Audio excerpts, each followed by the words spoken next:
Hey everybody, it's Eric alongside Rod here to talk about MSU's upcoming home game against the Minnesota Golden Gophers. A special thanks to all of you who've been subscribing to the new feed on Spotify and telling your friends and family. Please continue to leave ratings and reviews on your podcast player so other Spartans can find the show. If you'd like to find other ways to support the show, head on over to tffinots.com/support to get the necessary links. We are honored to be joined by retired MSU assistant coach Mike Garland, the OG, who helped us break down the Gophers.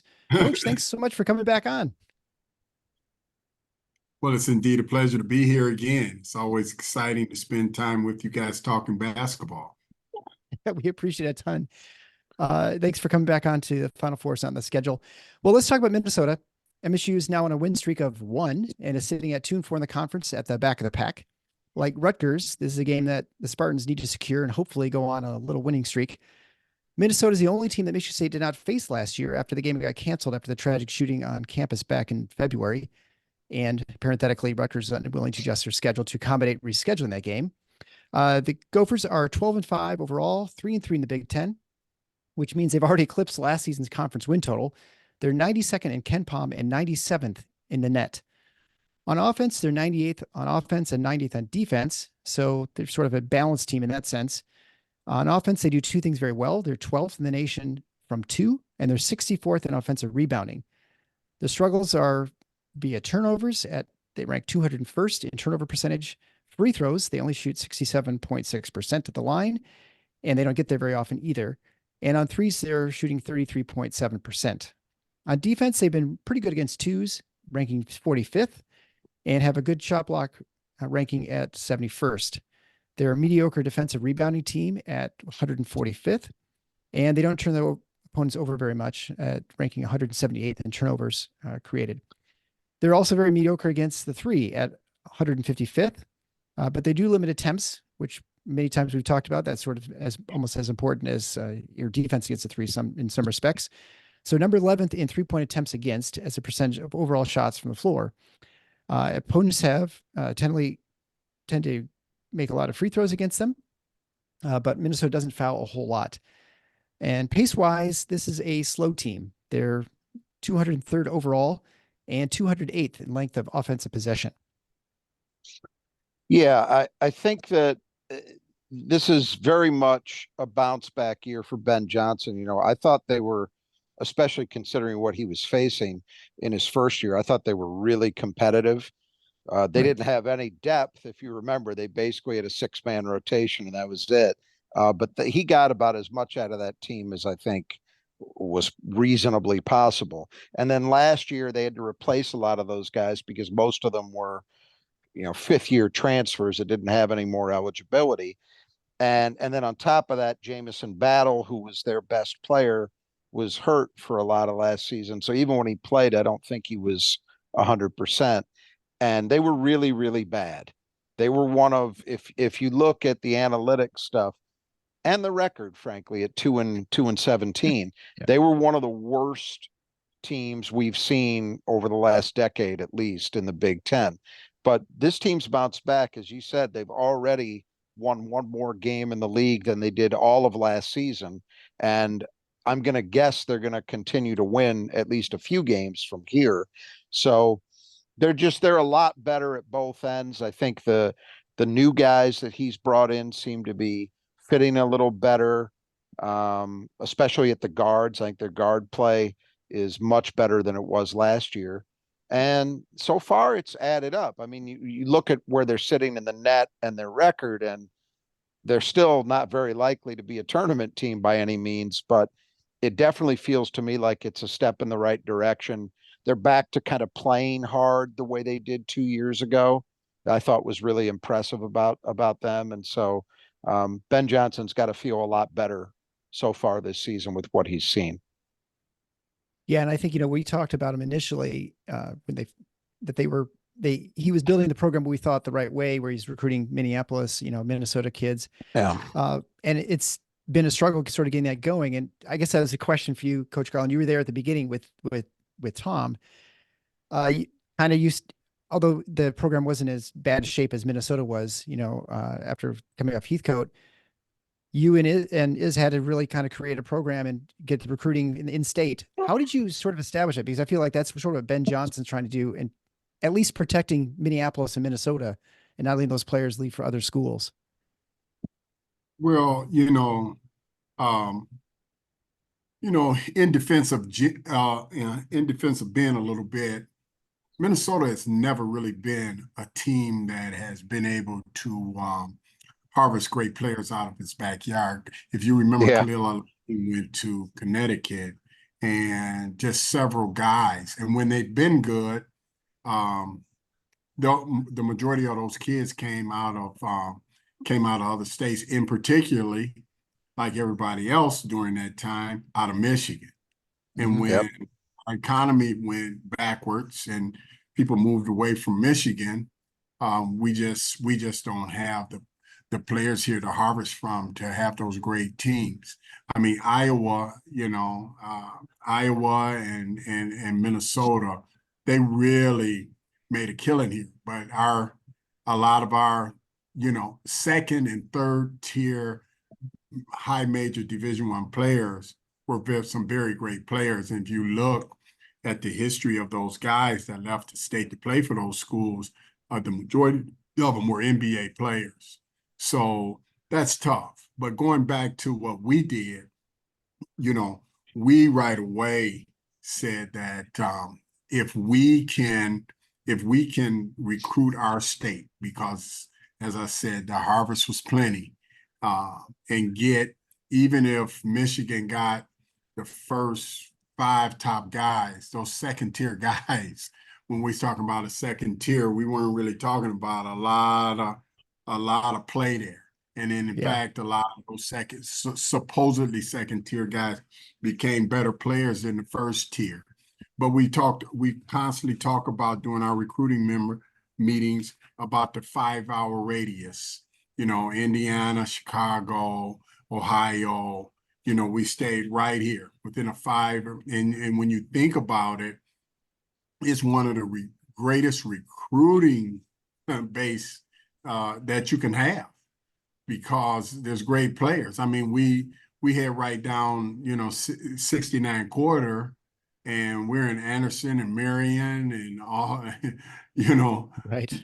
Upton and all those places, and we're actually just as close as Indiana, and the same thing with going into Chicago.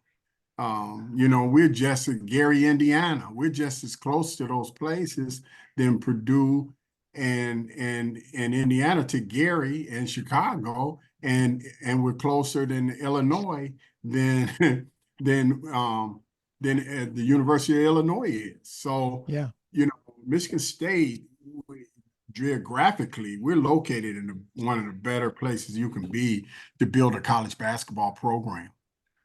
Yeah, it's easy to forget how many big cities are so close. You've got, like you said, Chicago, Indianapolis, Columbus, Cleveland, Detroit. Fort Wayne, even Fort Wayne, smaller place, Fort Wayne, Gary in the past. Yeah, and a lot of places. And don't forget, before the economic shutdown, we owned Flint, we owned Pontiac. Yeah. All those places of great players, Saginaw, all those, we had great players here in our state. Yeah.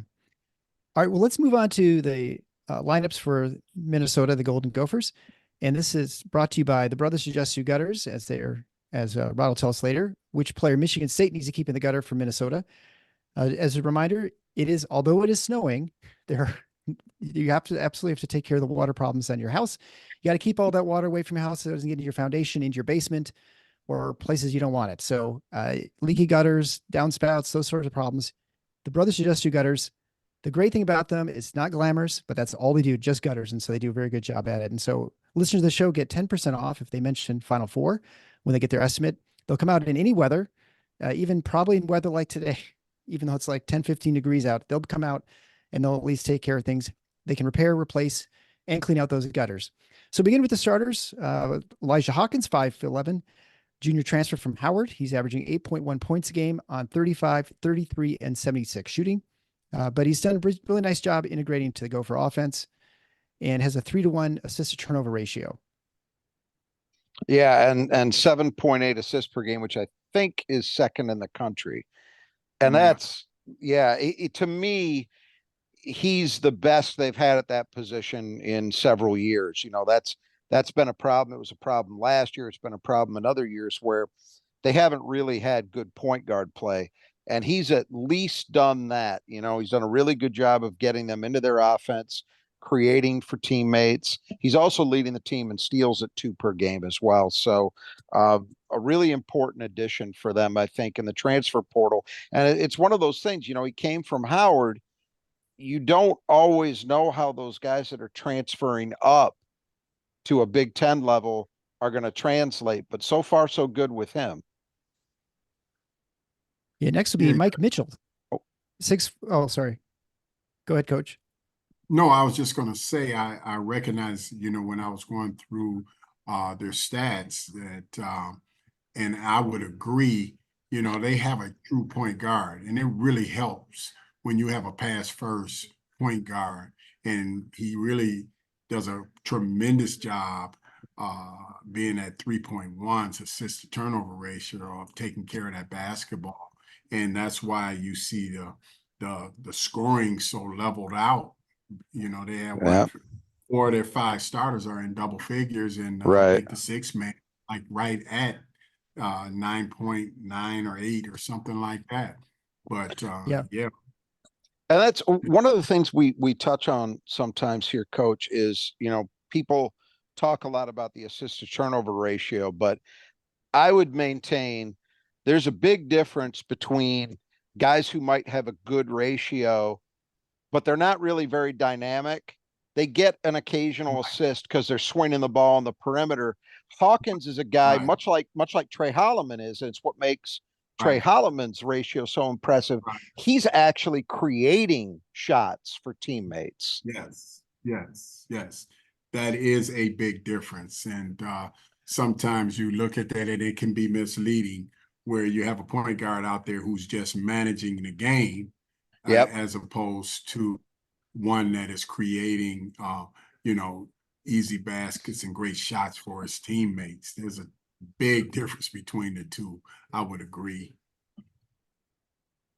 So then we'll move on to Mike Mitchell, 6'2", junior transfer from Pepperdine, averaging 10.2 points a game on 44, 39, and 82 shooting. Leads the team in steals at 1.5 a game and is their second leading assist guy with 46 to 30 turnovers. Yeah, and again, coming from Pepperdine, you don't know how that's going to translate, but I think that it's worked out very well so far with Mike Mitchell for Ben Johnson's team. This is a team that last year just shot the ball miserably. I mean, they just couldn't hit threes at all. So to add a guy who's shooting 39% and shooting a decent volume with it too, it's really made a difference. I would say this about him, and I haven't seen every Minnesota game, but I've seen several. And from what I've seen, I would define him more as a streak shooter than a pure shooter. He's the kind of guy, at least in games I've seen, he might go on a run where he hits, 3 triples in 2.5 minutes, but then he might miss 5 in a row. So he's dangerous for sure, but you don't always know game to game what you're going to get out of him. But regardless, over the course of the season, he's been a very important addition for them, just giving them that boost on the perimeter that they just didn't have last year. And then we come to Cam Christie, 6'6" freshman wing, younger brother of former MSU player and current Laker, Max Christie, averaging 10.5 points a game and 3.5 rebounds a game, shooting 43, 39, and 71. And a little over half his shots are from the 3. And boy, I watched the game last night against Iowa. And if you weren't paying close attention, you thought that was Max Christie out there. There is no question there's a sibling resemblance. I wanted to ask Coach, since we were fortunate enough to have him, you were obviously around for Max's recruitment. And so I'm assuming you saw at least some of Cam when he was younger. Do you think are you surprised that he's turned out playing this well as a freshman, or was this kind of what you would have expected? Well, I always thought that he would end up being a pretty good player. But to be honest with you, I'd have never imagined that Cam would have grown to be 6'6". I mean, he was really small for a while. Yeah. I mean, not only skinny, but not that tall. Mhm. And it's it's good to see him grow into his body and grow into his skill set. Now he was very skilled and could do some things, but when you're a basketball player and you have that skill set, if the good Lord blesses you, with the height, now you got something. You look at if you look throughout the game in the past years, so many players. I remember Steve Smith. I was in coaching in high school, and we used to play Pershing a lot. And when Steve Smith was a sophomore, Steve Smith was only 5'11", 155 pounds. Yeah. That summer between his sophomore year and his junior year, he grew to be 6'6". So that stuff makes a difference, and you see it with a lot of guys, they just late bloomers and they grow into that long, lanky body, and now you got your real player. I remember that was a big part of the story around Anthony Davis several years ago Mhm. when he was in high Yes, school. He went from like yes, I think yes, he'd been a point guard as a sophomore, yes, and look, then all yes, yeah, and then all of a yeah. sudden he's whatever he is, Yeah. 6'11". I watched him play point guard in AAU. He, Yeah. played for Mean Streets, and Right. just a little skinny dude, and he wore he looked like a a nerd. He had these glasses on, and you wouldn't think it was AD, but yeah, yeah. Moving along to Joshua Ola Joseph, 6'7", 215-pound sophomore, averaging 11 points a game and 2.7 rebounds a game, shooting 64, 48, and 70.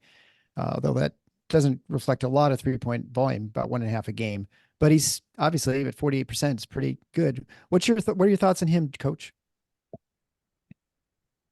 Well, it's obvious. I was talking to some of the guys over there and talking to Austin Thornton about the scout and what he thought of him. And Joseph is really a very good athlete and plays strong inside there, and he can create some problems. But that 3-point shooting thing can be misleading. You just can't give him that shot Right. at the end of Right. the game because he's a competitive kid and he's gonna probably make that. So we got to be sure that as we come down the stretch, we're not giving him those open ones because I'm sure, to start the game, we'll back off of him a little more, a little bit, knowing that he's not a great 3-point shooter. That's why he doesn't take them. But I love players that play with themselves. Guys that do what they can do, and he's not trying to prove to everybody he's a 3-point shooter. But now everybody's saying, "Whoa, okay, he's a little better than we thought." And then you add in the fact that he's shooting 64% overall. It has to tell you this is a guy who absolutely knows what a good shot is and what a good shot isn't. Absolutely, Yeah. absolutely, And absolutely. finally, for the starters, we'll go on to Dawson Garcia, 6'11", 230-pound junior. Previously, he was playing at Marquette in North Carolina. He's in the second year at Minneapolis, and he was injured for quite a bit last year, at least for a part of the season. He leads the team in scoring at 17.4 points a game, rebounds at 7.4 a game, shoots 46, 21, and 84. So from the perimeter, not as dangerous, but definitely finds a lot of ways to cause trouble and averaging 7 free throws a game as well.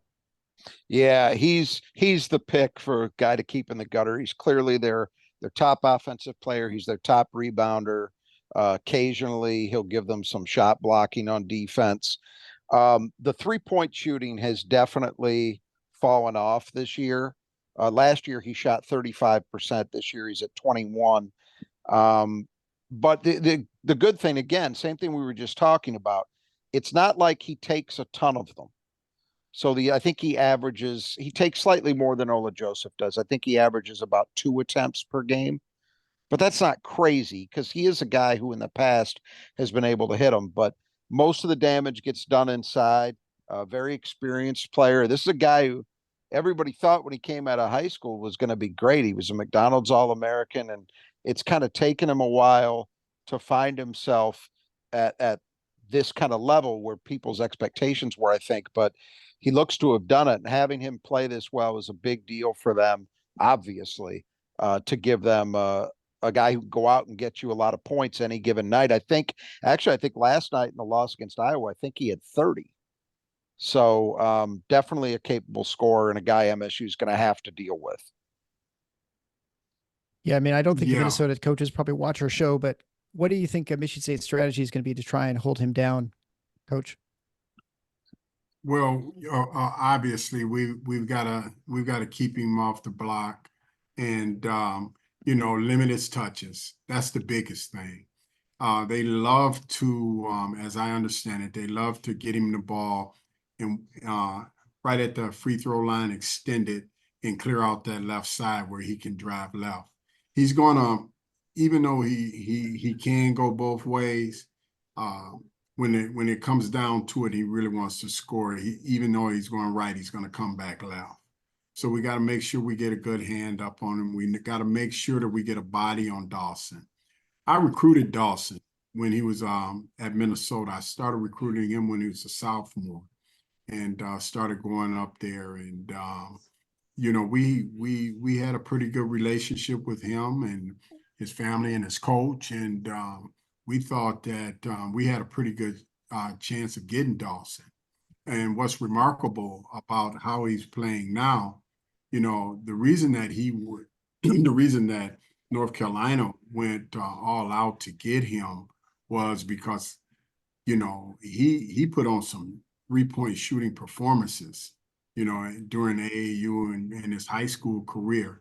For whatever reason, he's not making those shots like he was, but that, everybody thought he was just, the atypical, stretch four.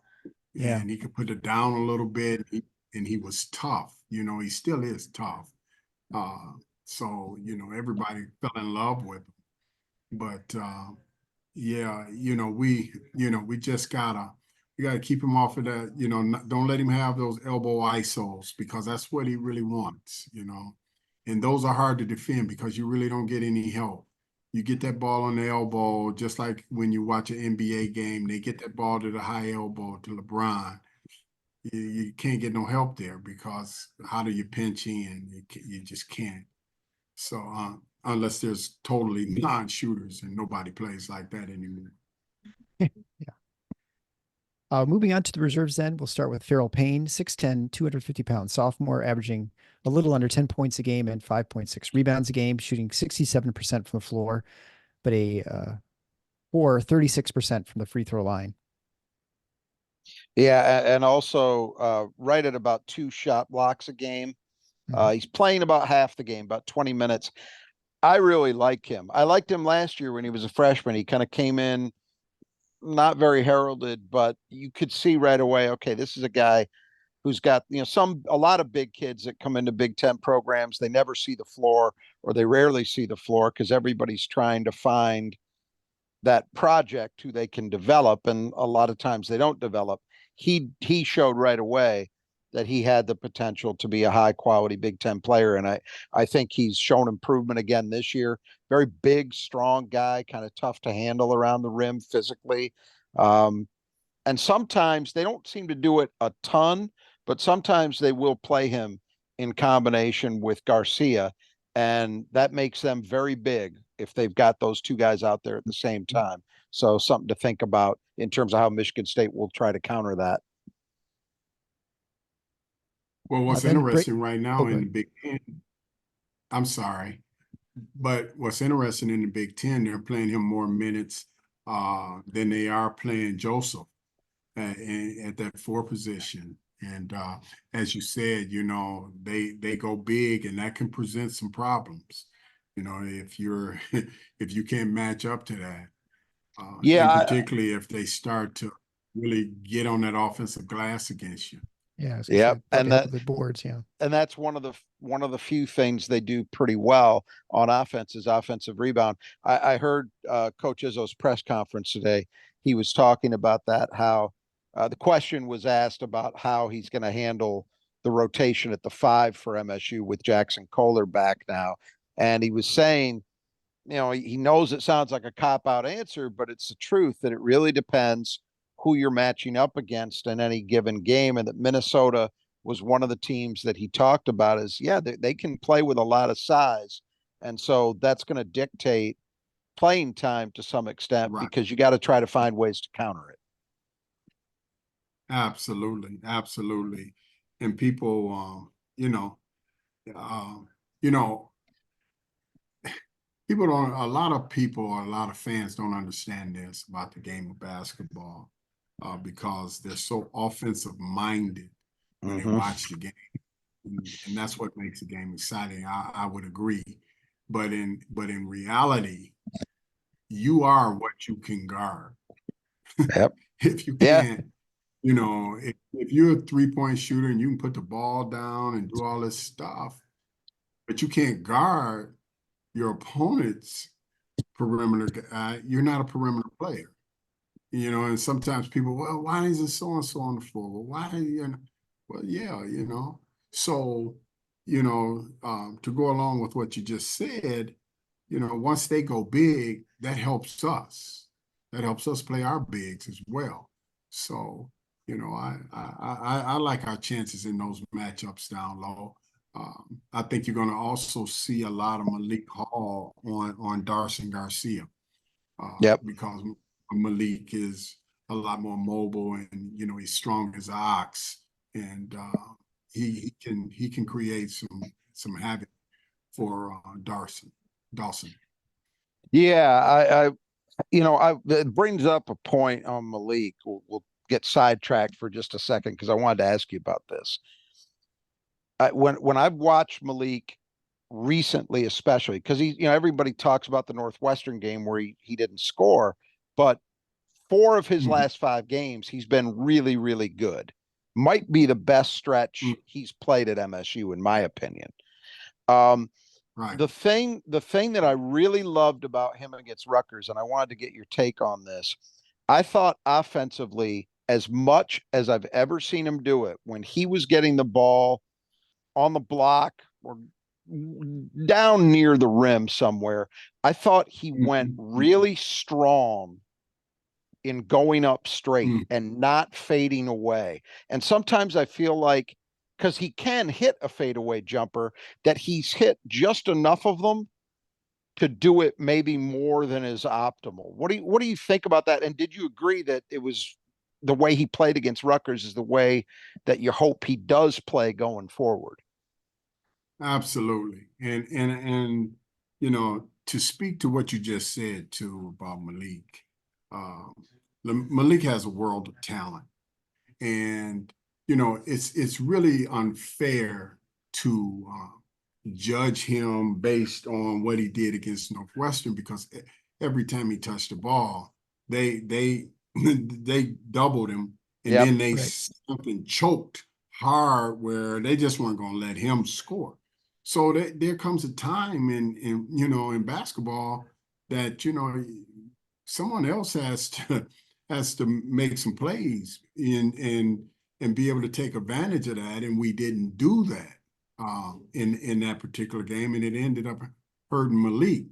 But what I noticed in this last game against Rutgers was, instead of catching it off the post, as you guys know he does that a lot. He realized he's too far off the post. Now he's got too many dribbles. Against Rutgers, his dribbles were limited. He'd back in 1, 2, boom, he's up and in the air. Right into it.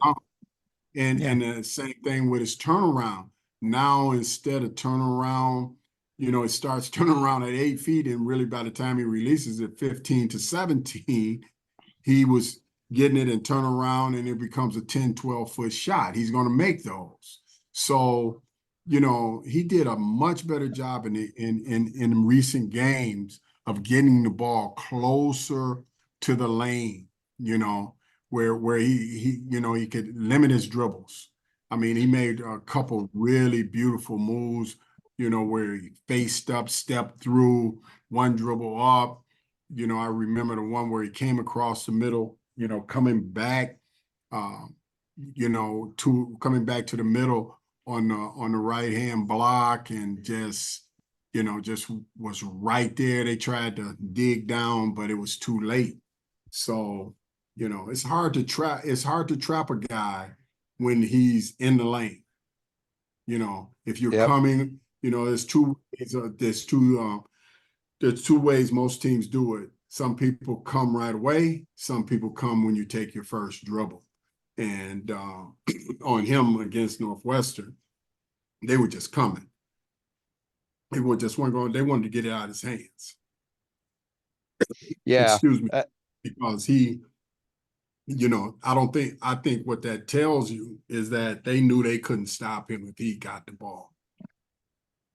Yeah, and I guess the other thing too, just to put another fine point on it, where you're talking about, you can't always blame Malik for this stuff. There are other factors involved. When you're talking about where he's catching the ball, a lot of that's on the guards too, right? Like, are they hitting him with entry passes when they're available, or is the pass kind of off? I know there was one possession in the Rutgers game, I can't remember who threw it, where I thought the entry pass took him 5 feet away from the spot where he had established possession. And that's really critical too for good post plays. You got to get it on time and in the right spot. Absolutely. Absolutely. You're right on the money in that, you gotta, as a guard, you gotta get the guy the ball where he can do something with it. And you gotta throw that ball in there at the right time. Because if I have you sealed like right in the lane, and then my perimeter guy catches it, holds it over his head, and now throws it, now the defense is set. But if it comes to him, it's almost like a touch pass, like right in there. Now I got the guy sealed off. I'm gonna score.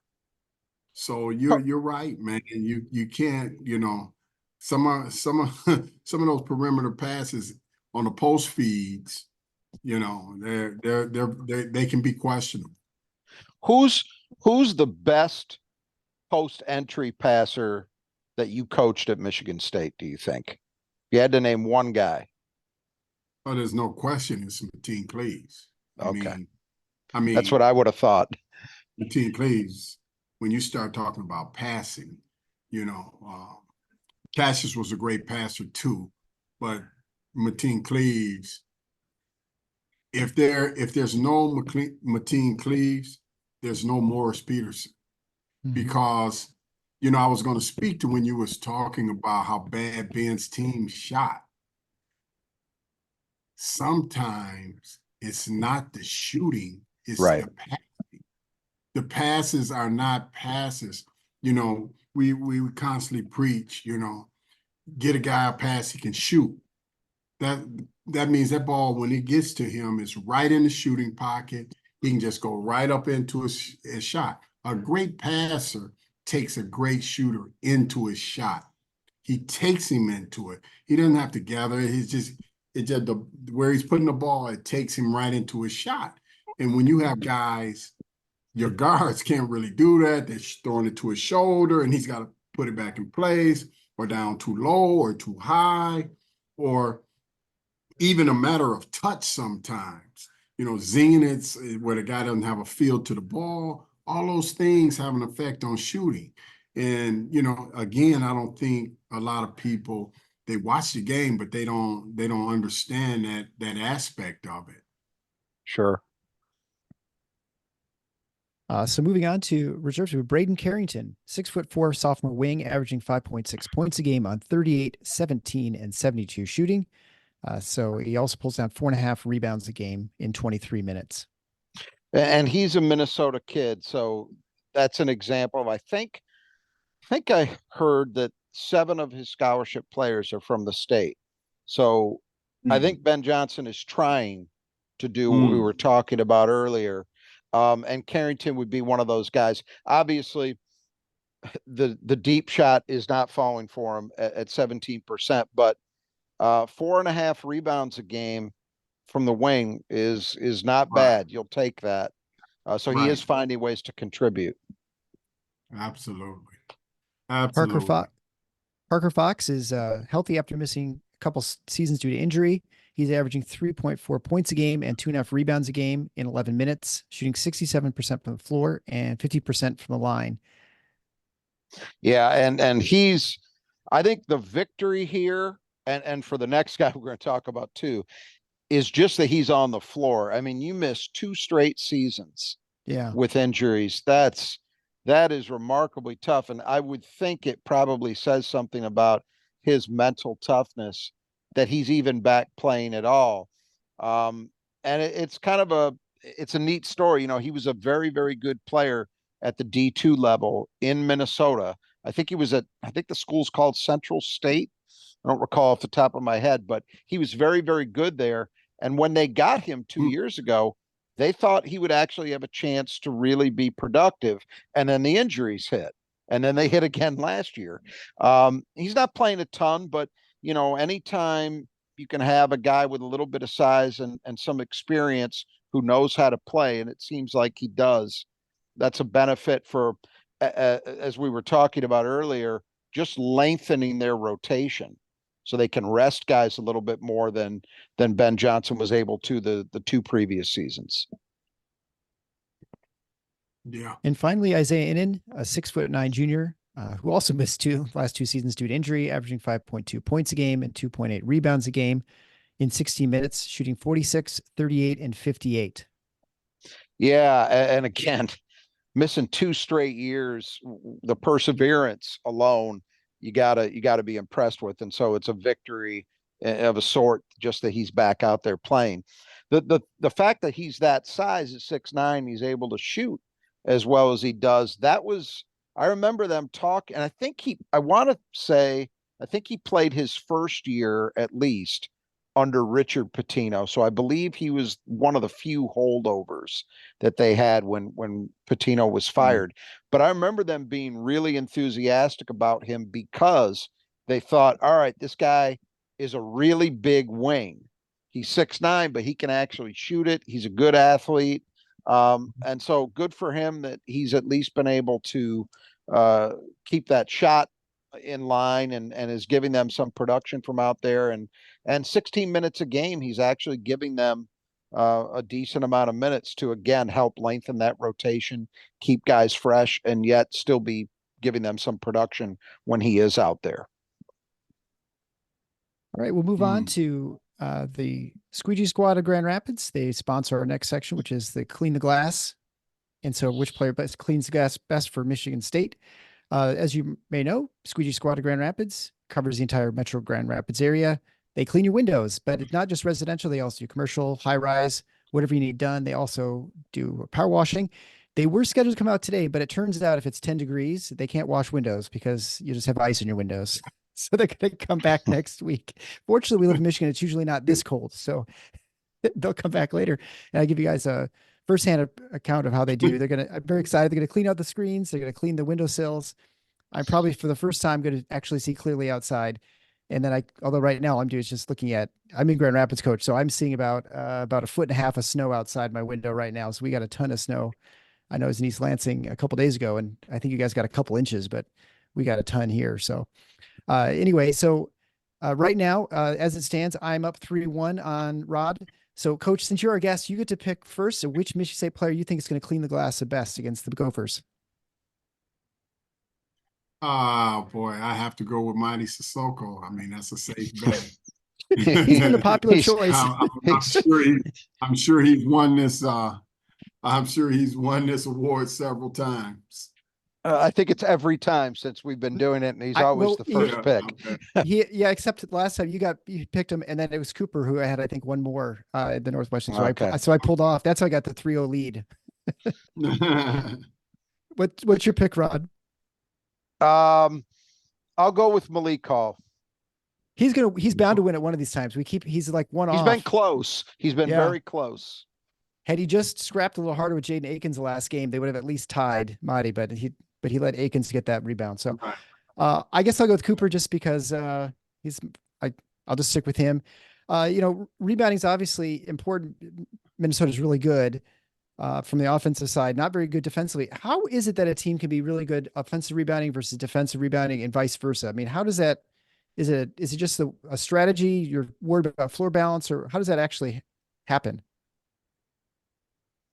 Well, in all actuality, contrary to popular belief, if you go after an offensive rebound, it's really easier because when you're on offense, you can see the flight of the ball without having to turn around. So, you right away, the ball is going up, the flight of the ball is going, and I'm shooting from the right-hand side of the floor. It's hitting the rim. I see right away before my defender, by the time he turns around, the ball has hit the rim and bounding that way. So if I'm on the offensive glass, I'm watching my shot, I see where it's going. I can get there. It's the same, underneath. A lot of times, we're right under the basket, and people say, "Oh, he got a box him out. He got to box him out." Well, when you're going against a good athlete in there and you turn your back to him, a lot of guys that are good offensive rebound, they're not going to let you do that. You got to kind of check them and locate that ball. Whereas the offensive guy, he knows where the ball is going. Now I'm trying to cut this guy. I got to find him, and then I got to find the ball at the same time. That's a little tougher than what most people think. Yeah, the only advantage I guess you have, the positioning is better to start with, right? That's the advantage in the defensive. You do. But I mean, as I said, you're going against athletes. They move. They don't just stand there in one spot. They're moving. All right, we'll go into the 5 keys of the game brought to you by Nudge Printing. Nudge Printing is a great place to get your Spartan apparel or other collegiate apparel. You can go to Nudge Printing at nudgeprinting.com. At checkout, you get 20% off your purchase if you type in Final Four, just one word, at the coupon code. As you know, Gabe and Brittany are great Spartans. They produce everything here in Grand Rapids, screen print material, their t-shirts, hoodies, sweatshirts, whatever you need, they will provide it for you and get it to you real quickly. They're super comfortable. I'm wearing one right now. I've worn one many times. They're the most popular shirts in my family. And so I continue getting asked to get more. So anyway, so you can't go wrong by going to Nudge Printing for your Spartan apparel needs. And again, the other thing is, of course, they have all those different logos, vintage logos that you can't get really anywhere else. And so you can't go wrong. So begin with 5 keys of the game. The first key is the interior defense. So we'll let Coach break down this one here for Minnesota. And obviously Garcia, which mentioned already, someone we need to keep in the gutter. So for the defensively, what we're going to do in the interior against Minnesota.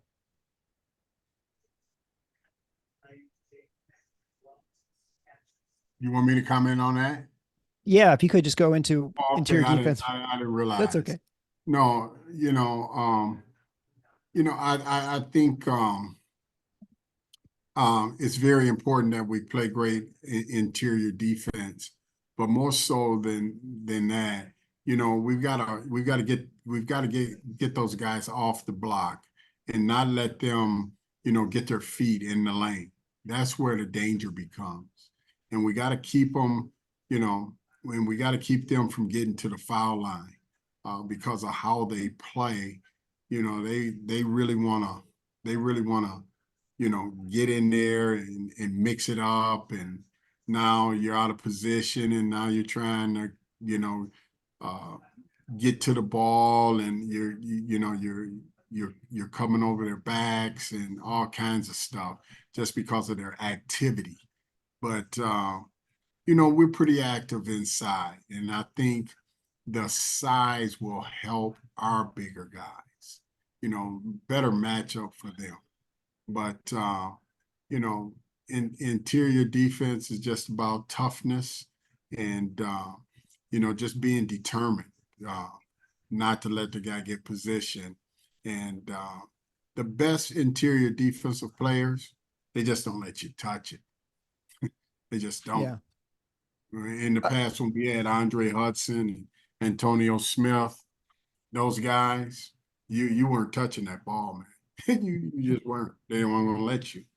So that brings up a quick question I have for you. When you mention Andre Hudson, Antonio Smith, and that era, obviously the game's called very differently now than it used to be. And right. and I've heard, this is something you hear a lot. I've heard a lot of coaches say this where, and it's what you were just alluding to, that you actually win a possession defensively by the work you do before the post player ever touches the ball, because you're Absolutely. rooting them off the spot they Right. want to be on, that they're comfortable in. Right. You're making them catch Right. it, 5 feet away from that, whatever it is, but you're doing that work early. Exactly. How difficult is it though now, as opposed to 20 years ago, to do that and avoid fouls?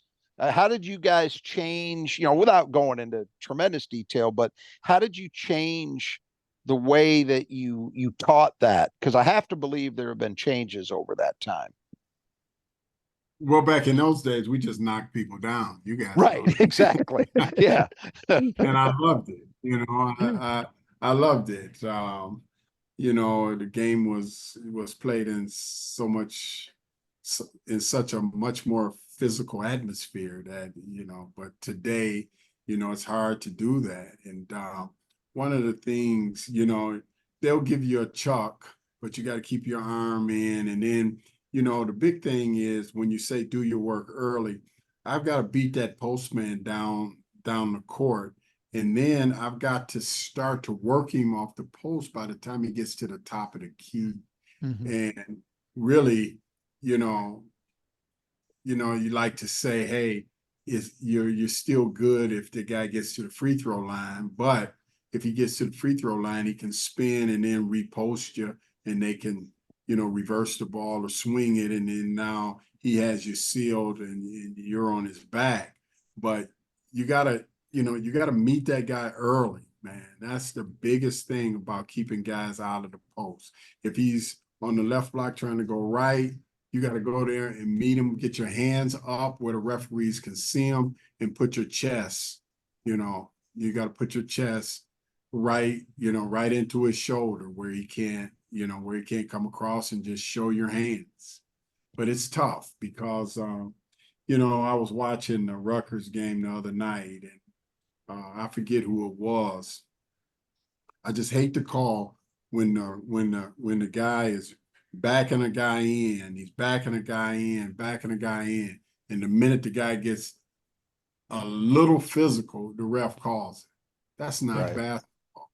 If a guy, Right. in my opinion, on that rule, the physicality should match the physicality. If I'm going to be physical and backing you in, then you should allow me to be physical, not, oh, I just standing here like this. That's come on, guys. Yeah. That's not basketball. Second key to the game is pace. So as mentioned, Michigan State has their offense looks best when they have a fast pace. And the Gophers aren't super slow, but they are definitely slower than pace than Michigan State. Yeah. I think they play at a slower pace. I think Ben wants to up tempo it a little more than they do, but they turn the ball over. So right. You can't do both. You just can't. I mean, we are a relatively high turnover team because we do push it, but if you're not getting anything out of that and you're just turning it over, because you got to weigh you have to weigh your turnovers in two ways. One, when we come up to court and is a walk up and we go in our offense and then we throw an errant pass or travel with the ball. The other is when we play faster, is it a waste of possession because almost, 2 out of 3, we're turning it over. That's what determines that. And at Yeah. that point, a good coach is just going to cut it. We're not going to really try to run unless we get a turnover off of a steal, you know. Yeah. And I mean, Michigan State this season, even better than last season, I think, from a turnover standpoint, and playing, I think, faster than last year. So it's been pretty impressive with holding the turnovers down to a minimum, despite playing, or at least working to try and play a lot faster. You know, there's two train of thoughts on that. And I once talked to Roy Williams about it because, you know, Roy Williams is a big believer in the break as well. Matter of Yep. fact, they there were years they were better than us at running the ball up. And one of his things, he had a real young team. And I said, well, coach, what you going to do? And he said, you know, Mike, I tried to slow him down and we just played terrible. He said, you know what? I'd rather speed them up, let them try to make a play, and let them play in their comfort zone, and we start playing better. He said, I don't. He said, with this group, I'm gonna speed them up. I want them to go faster. I want them to go faster because now the court is open. There's less gap defense. You can see things better. It's easier to make passes in the passing lane because you're going faster because there's probably one and sometimes two or even sometimes even three guys, you know, behind you. So, you know, you playing fast, you know, people say, oh, you can, but you know, for us, when we start to get in trouble is when we're not pushing that ball. Yeah. That's Oh, where we preaching to the we converted on that one, coach. yeah, every year. I mean, Yeah. even when we had great teams, if you slowed us down and made us play methodically, you know, because we couldn't get in a shot rhythm or anything, that's what it affects the most when you're slowing the team out. It's their shot rhythm. You know, you can't. It becomes tough. So, Rod, the third key to the game is ball movement. You know, as we mentioned, Michigan State offensively moving around, especially in the half court, and especially the people looking to try and get actual movement even off the ball too. Yeah. Coach Izzo talked about it after the Rutgers game. You look at the first half versus the second half offensively for MSU, and I think you pretty clearly see the difference between how they play when the ball is moving and with purpose and when it's not. In the first half, it really wasn't. In the second half, I thought it was much, much better, and the results were better. And as we've talked about a lot, I think, you know, sometimes people talk about pace and what they think of exclusively is getting into transition, the fast break. But I think it's important for this Michigan State team to play with pace, even in the half court. To me, they're a lot better when the ball's moving, guys are moving, they're not standing around, they're not stagnant. I mean, I think that's true of every team, but it's definitely true of Michigan State this year. Absolutely, and I would agree on that. And you know, getting in today's game, especially because, you know, guys want to go off the dribble so much more than they ever have in the history of the game. But you know, you have to understand that if we swing that ball from side to side, we're going to catch the defense out of rotation. Yep. I don't Yep. care. I don't care who's defensive, how good you are defensively. If I start to, you know, swing that ball and you got to shift from strong side to weak side, at some point you're going to break down. And then you're going to start having long closeouts, and I'm going to start driving you. And then if you don't have long close, you got short closeouts, and I'm going to hit threes. So you're right about ball movement, man. You get that ball swinging, and it's a tough thing to defend. And it's always how coaches those teams have played. I mean, there are some programs where, and sometimes it can be effective, where it's all about dribble drive, guys squaring, like you were saying, maybe more so now than ever, guys squaring up a defender and trying to go one-on-one. But that's not been the equation at Michigan State. And Michigan State's won a lot of games playing that way. Absolutely. Absolutely. then when you swing it, you know, even if you're a dribble penetration team, you swing that ball and create that long closeout. Now, when that guy goes off to dribble, he has some space to move, and then, Right. you know, somebody gets lazy on the weak side. There's nobody in that gap. He can get in there, penetrate, kick it, or get an easy. Yeah. All right, Rod, your fourth key to the game is Mitchell. Yeah, and Minnesota's got some other guys, and we've talked about it. Ola Joseph, Enan, and Christie all have good 3-point shooting percentages.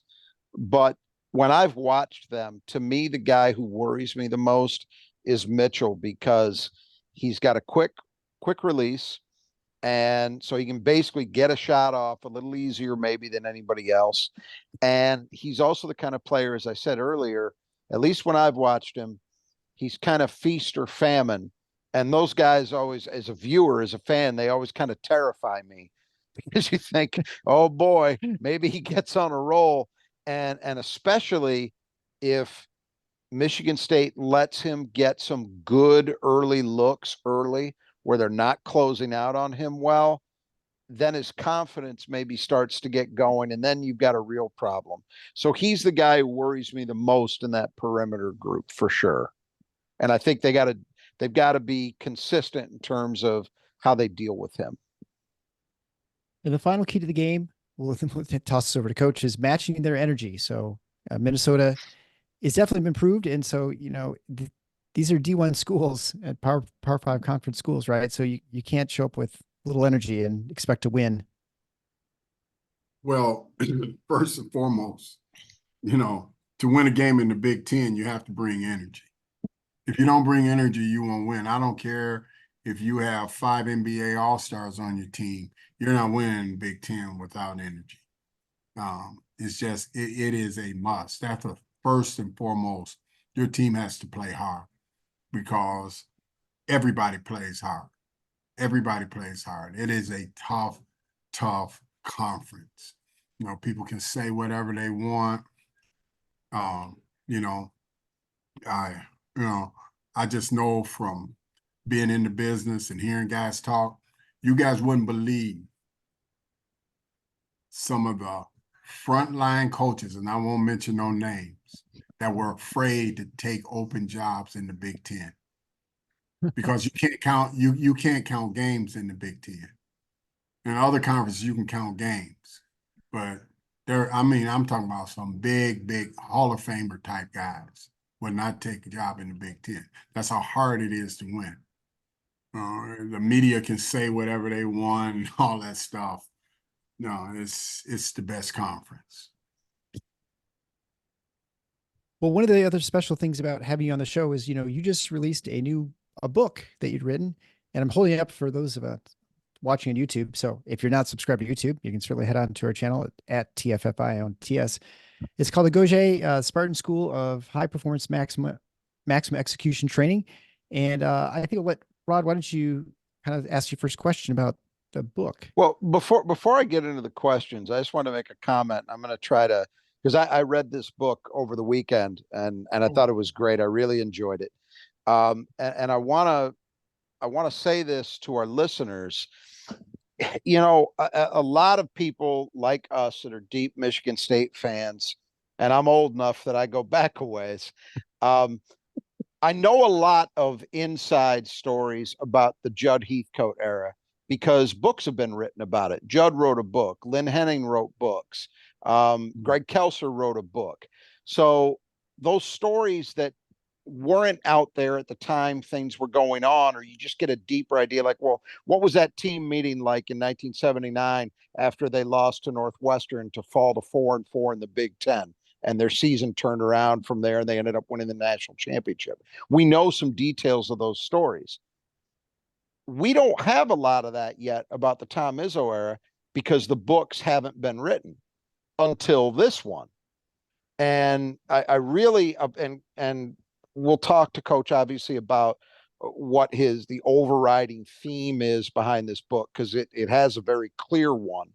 But one of the things that any fan is going to enjoy is just getting a sense a much deeper sense of some of the players and the coaches that have been part of this incredibly successful program. Even stories you think you know something about, you don't know the whole story. And to be getting it from someone on the inside, just offering so much more detail and insight is really something any Michigan State fan's going to enjoy. So I would highly recommend picking this book up just on that basis alone. Maybe before I start with the questions, Coach, can you tell us, I mentioned there is a pretty clear theme, but I'd much rather people hear you talk about it than me. If you can tell us what kind of inspired you to write the book and what the book is about. Well, there's actually a couple of things here when we start talking about what inspired me to write the book. Tom always wanted me to write the book.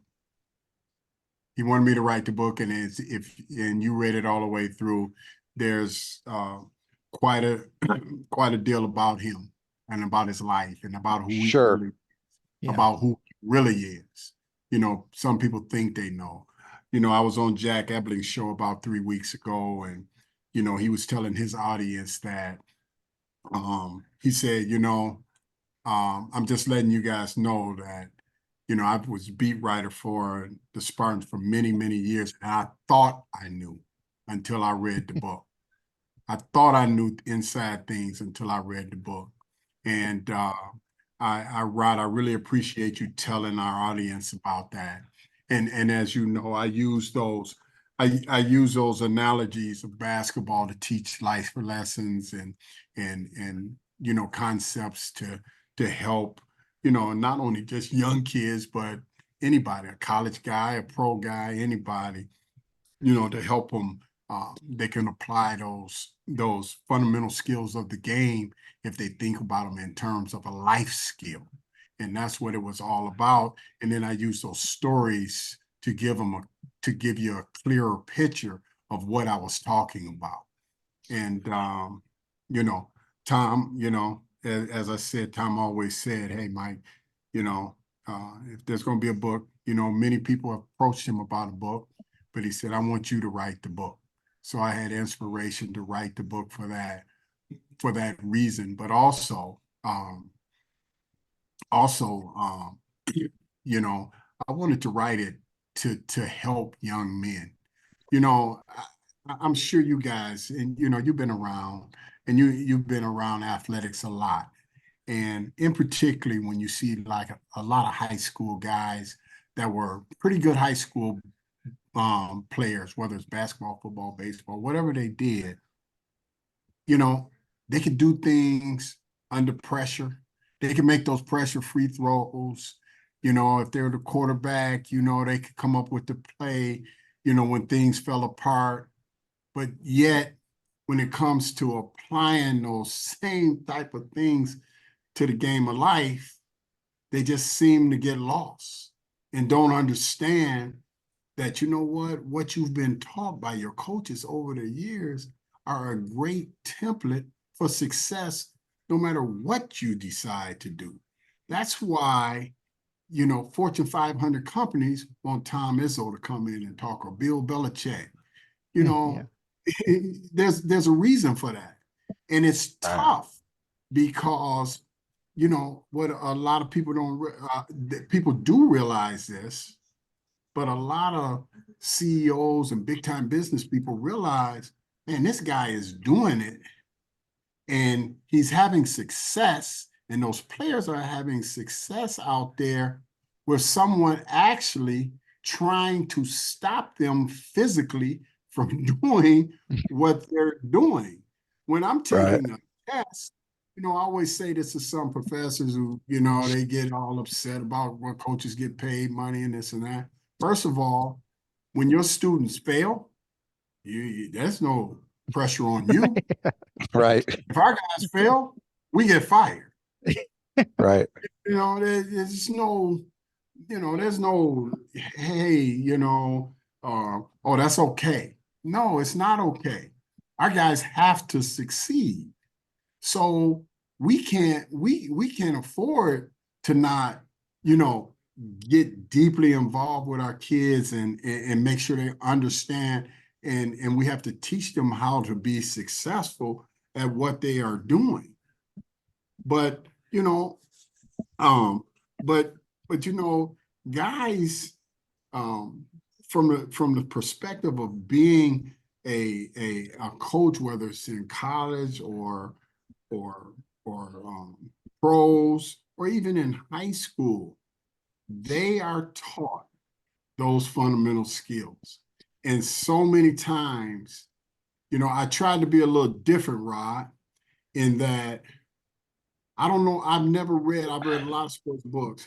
I've never read a book where someone said, you know what, passing the ball is like passing knowledge on to a kid, or passing knowledge on to my child, or receiving a pass is like listening or understanding that. In the book, I talk about my grandma. She made great passes. She was my first real passer, and someone that was giving me the knowledge and wisdom that I needed to, you know, to move on in life and to become, you know, to become who I was able to become today, and made sure I had the basic fundamental skill sets. All those things in the game of basketball, and that's what I think makes it the greatest game in the world. It is such a microism of life itself, and that's the things I tried to capture in the book. No, I agree. It's a very unique theme that I've never seen done this way. I mean, obviously there have been books related to athletics that attempt to be inspirational, but the way this one is structured is very unique. So the first thing that caught my eye was very early in the book. It was actually in the prologue. You said, it is believed by experts in the game of basketball that more games are lost than won. Without question, this quote also holds true for the game of life as well. Can you expand upon what you meant by that, and how it's something everyone ought to think about and be aware of in their own life? Sure. I stole that quote from the late, great Charlie Coles.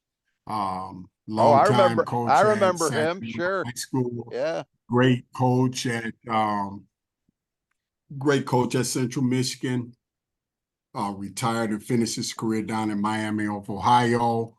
I don't know if you remember when Sports Illustrated named him the godfather of coaches, maybe the best coach in mind in the game during that time.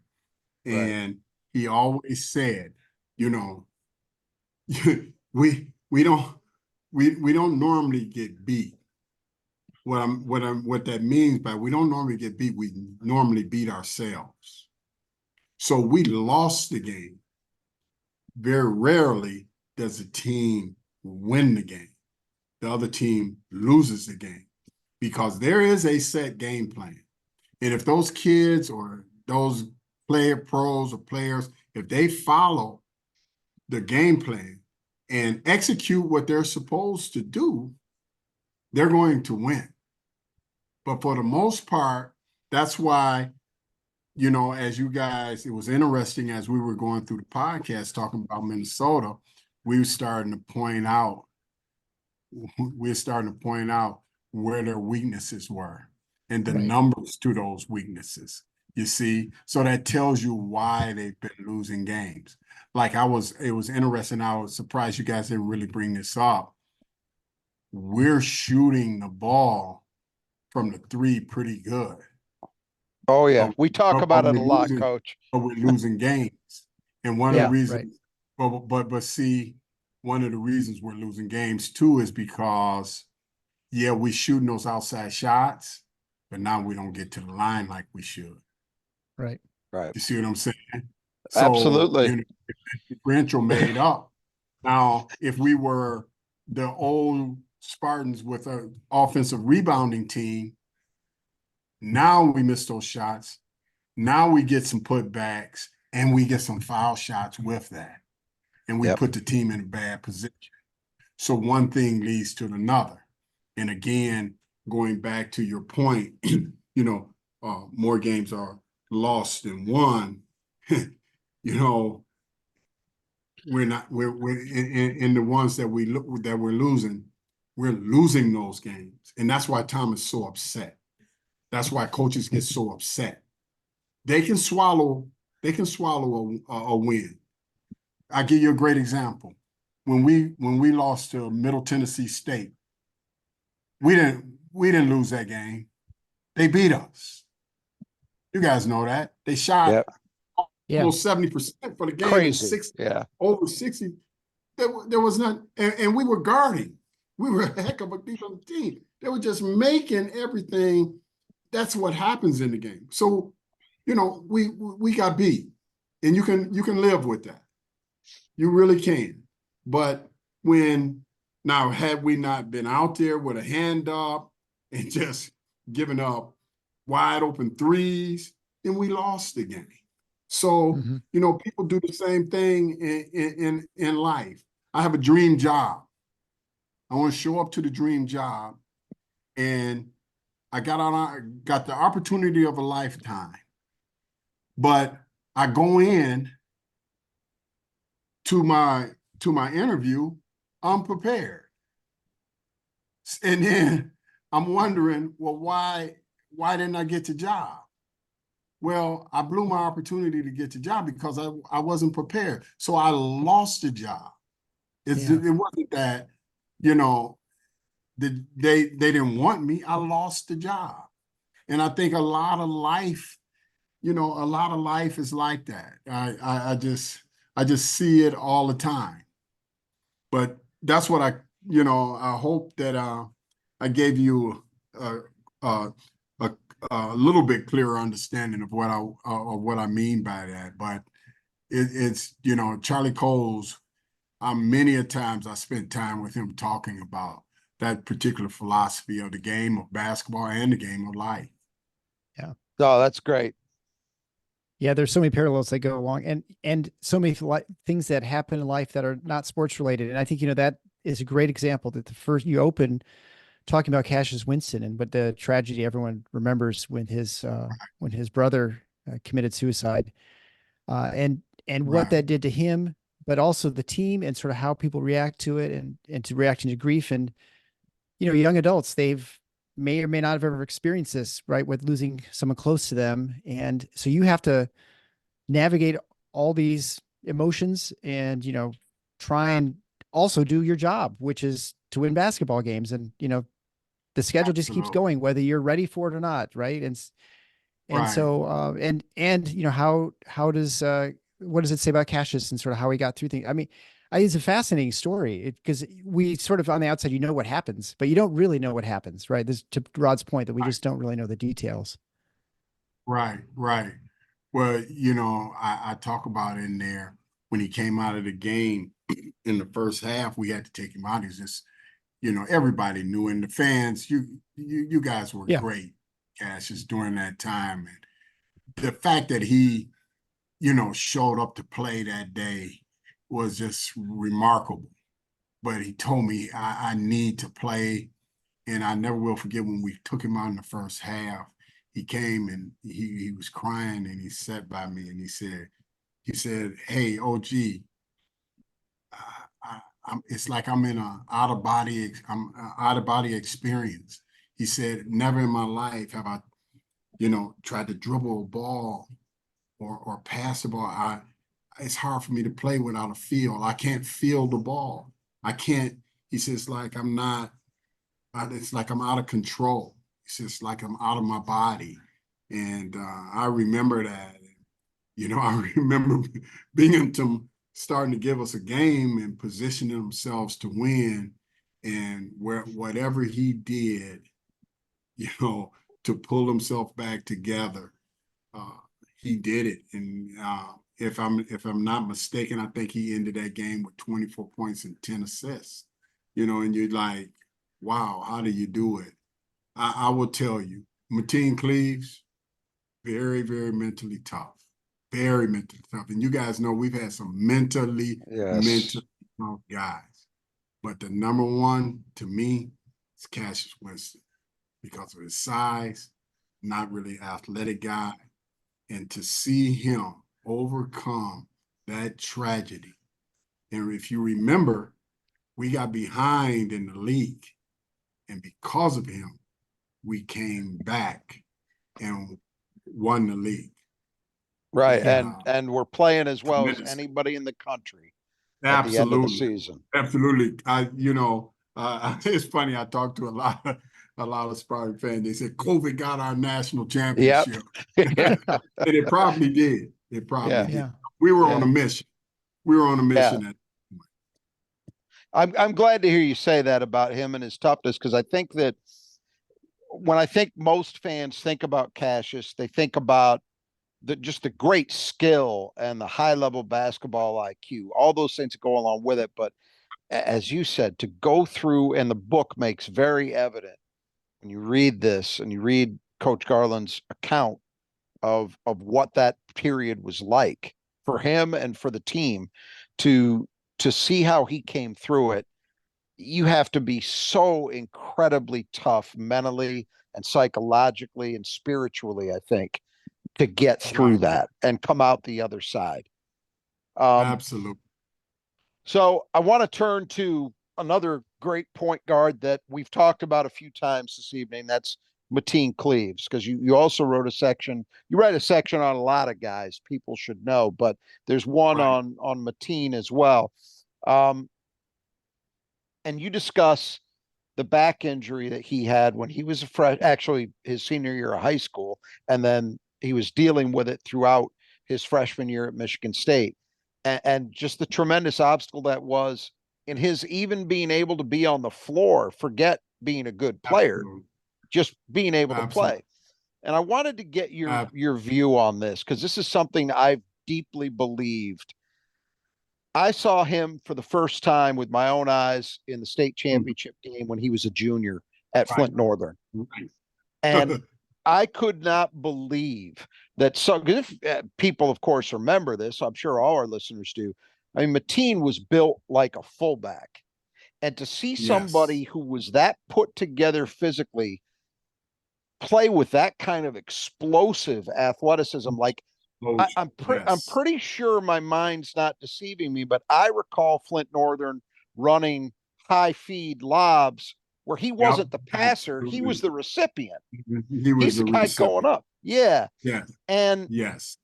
I'm curious how much, because I maintain at Michigan State and in the NBA, if that's the only time you saw him, you never saw the full Mateen Cleaves. Okay, so that's what I wanted to ask you about, how much you think that injury took away from him athletically, and then the second, maybe more important part, how remarkable and impressive it is that given what was taken from him, he still was an All-American. He still won a national championship. He was still a first-round draft pick. It really is a story that I don't think gets told enough, in my opinion, at least. What a great example that is. Absolutely, Rod. And I mean, that's Spondy. And, I talk about in the book there that, he was getting called fat by Dick Vitale and all those guys. And I remember. not one time did he say, or did he want Tom to cover for him and say, hey, he's playing in a body cast. He had a plastic body cast up under his shirt, attached to his body, and it came down, and it was built to where if he bent over too far, it would actually press on his testicles to make him straighten back up, so that it would give him his back the best chance it had for healing while he practiced and played in the games. And, I don't want to tell everything about it, right? You read it. Those 5 a.m. Training sessions with me and Antonio,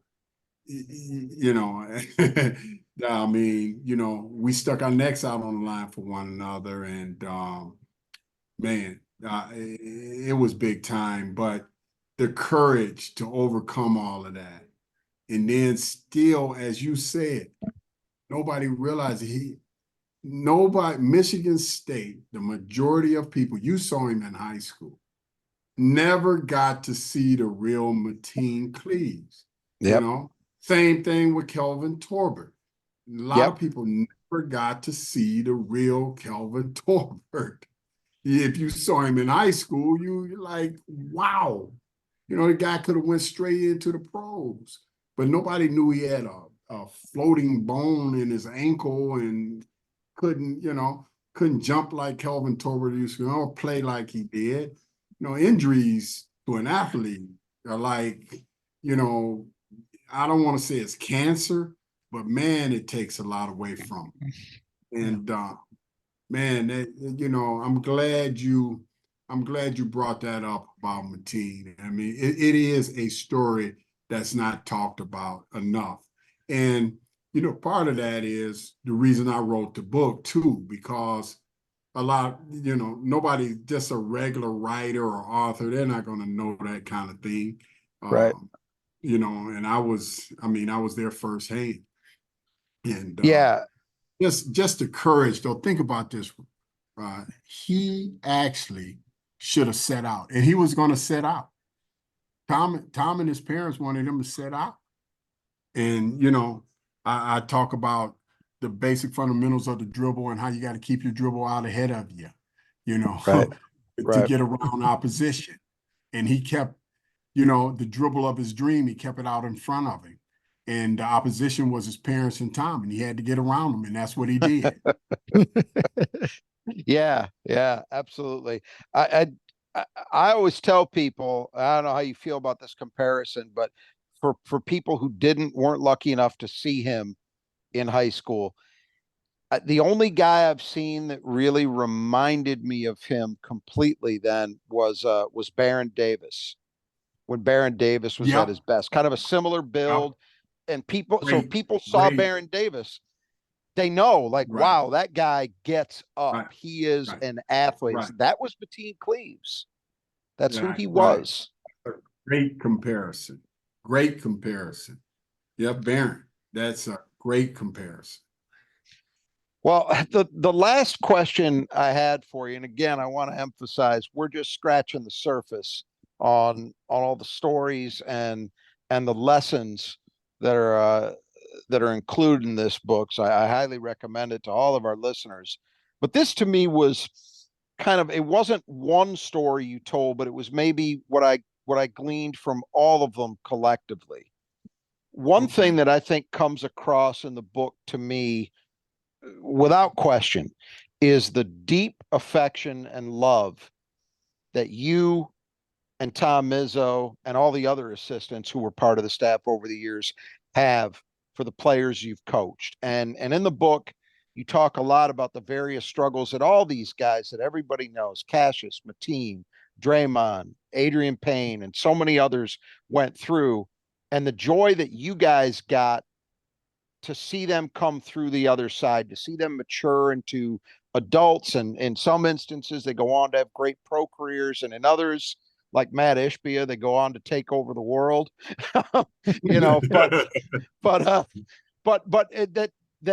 That's, do you think that's something that isn't recognized enough by those outside of the MSU community? Because I certainly do.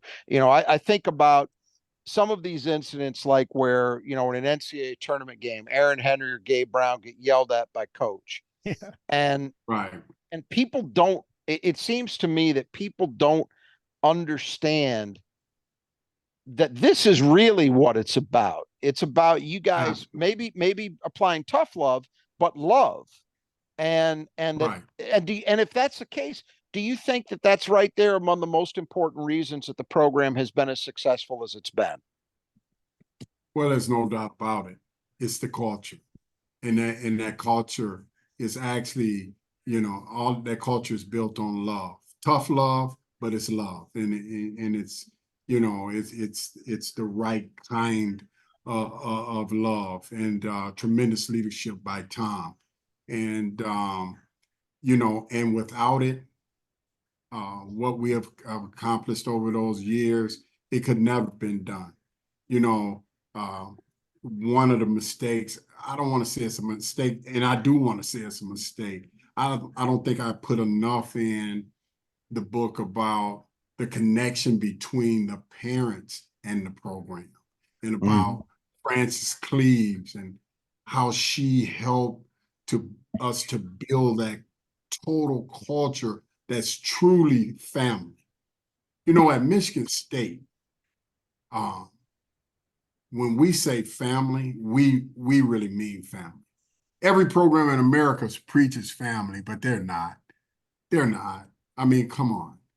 And I know this to be a fact because I know some great players who would come with some of our great players when they were in the league, or come during the summer and play in our open gyms or whatever, and they would say, Coach, if I'd have known that it was like this here, I would have went here instead of where I went. That tells the whole story. And then those guys are just there for a day or two. And our kids tell them how tough it is to play for us. They know, we hold them accountable. I mean, we get after them guys. But understand something, and you mentioned Gabe Brown and Aaron Henry. Here's the part that most people don't understand. Some people do. When you see a young man allow another man to put his hands on him, poke his chest, and get in his face,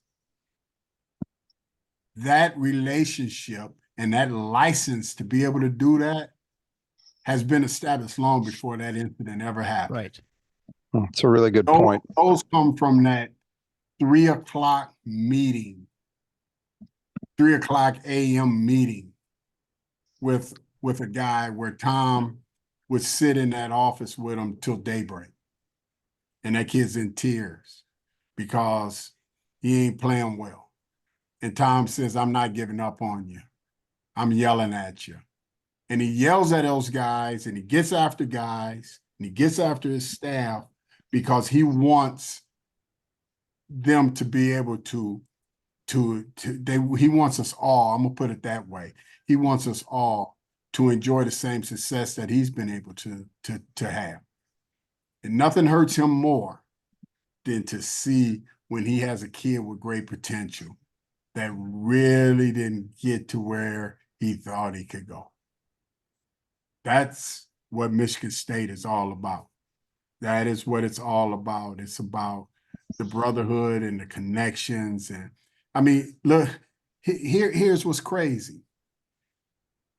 Matt Ishby's business, United Wholesale Mortgages. The majority of his top guys are guys from the 2000 National Championship team. Yeah. Isn't it interesting? And that's kind of what my book is about.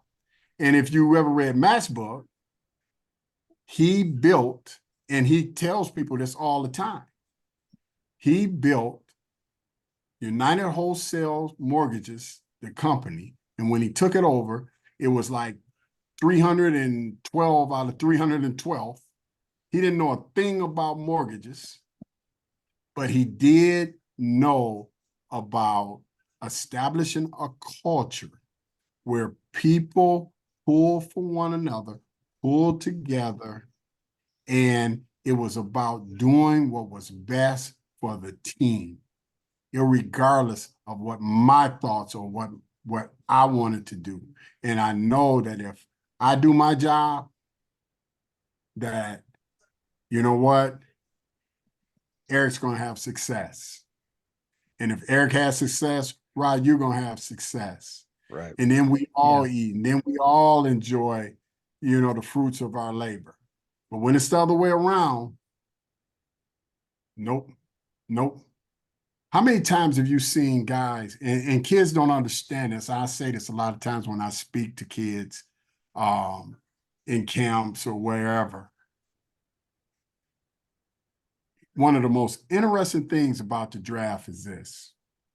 Very rarely will you see the top scorers in the nation drafted in the first round. Right. But a position, a statistic that is always drafted? Rebounding. Top 5 rebounders in the nation gonna get drafted. Isn't that interesting? Yeah. And Because I it's would about also, what they do for someone else. right. And also maybe going along with that too, not always, but usually it's guys that have won, Yes, right? yes, yes. Winning plays a significant role in that. Significant role in that. You know, and going back to that, if you recall, when we had Jason Richardson was the 4th player taken in his draft. He was the first American player taken in that same draft. And I asked a scout one time, I said, why are you guys all over Jason the way you are? Why are you all over him like that? They said he only averaged like 12 points a game, 4 Yeah. rebounds a game. I mean, there's kids with greater numbers. He just started laughing. He said, Mike, you know. I said, to be honest, I don't know. He says, Jason Richardson can win games for you without scoring a point. Right. And I tell kids that all the time. And, you know, it's just look like, what are you talking about? Kawhi Leonard, at the start of his career at San Antonio, he was that guy. He didn't score points. Yeah. He got on the floor first. He won games for them without scoring points. Yeah. That's when you know you got something special. Dennis Rodman did it for 2 Oh, teams. big time, big time, Yeah. big time, big time. I mean, every era we had got Bill Russell, really. Yep, You sure. know, point score. Ben Wallace. But winner, Ben Wallace, winners, man, winners, winners. Well, I think that's a Winners great place care. to Go ahead. Go I'm ahead. sorry. No, No, go ahead. I just said that's probably a good place to end it with winning. So, Yes. we'll have you back if you wouldn't mind coming back again, Coach. Help us break down a game, maybe after a post game. And then for all of you in Michigan, stay warm. Go Lions. I'm not sure if you're a Lions fan, Coach. I assume you are, but if not, well, I guess we'll I be love okay. them. Oh, I good. love them. I Yeah, love we them. fortunately they did not have the Maryland game up against the Lions game, so we're gonna be able to still you can watch both games. I'm sure the Michigan State, after they finish playing the game in Maryland, they're going to be watching that game. Be my hunch. Watch the Lions. And Eric, can I just say this before we get off? You know, if Absolutely. anybody wants a signed copy of my book, go to Maximum Execution with an x.com/book. And then you can find the book, or you can purchase it at Amazon, of course, Amazon.com. Put my name in or put Agoge in, and you'll be able to purchase it. But I appreciate you guys having me on here. It was great. It was what a great evening. Yeah. Well, we appreciate your insight. It's so helpful. And so again, if you want to get a hold of that book, we'll have a link for you to underneath, because if you're like out in the car or driving around, or you're on the treadmill or whatever it is that you do while you listen to our show, you can still find a way to access it. Also check out our other great sponsors, the Brothers Just Your Gutters, the Squeegee Squad of Grand Rapids, and Nudge Printing. And so hopefully Michigan State pulls it off against Minnesota. We'll be back with after the game to talk about what happened. So until next time, the Final Four is on the schedule. Go green.